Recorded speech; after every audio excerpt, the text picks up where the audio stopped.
Hi అండి. మా ఇంట్లో అయితే ఉగాది పచ్చడి ఇలా చేసుకున్నాము. ఫస్ట్ అయితే గిన్నెకి పసుపు రాసి కుంకుమ అయితే పెట్టుకున్నాము. తర్వాత కొత్త చింతపండుతో అయితే చింతపండు రసం అయితే తీసుకున్నాము.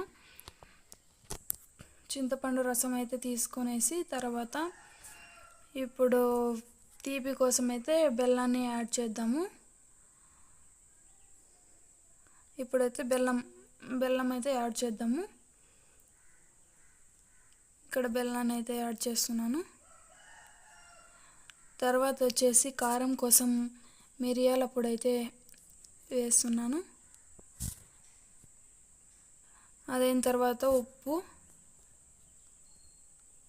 ఉప్పు వేసిన తర్వాత ఇక్కడ చేదు కోసము వేప పూత అయితే వేస్తున్నాను.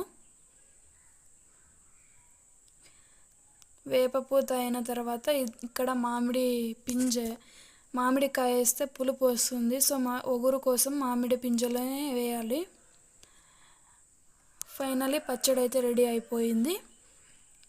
దేవుడి దగ్గర అయితే పెట్టేసుకొని పూజ అయితే చేసేసుకొని ప్రసాదం అయితే తీసుకుందాము.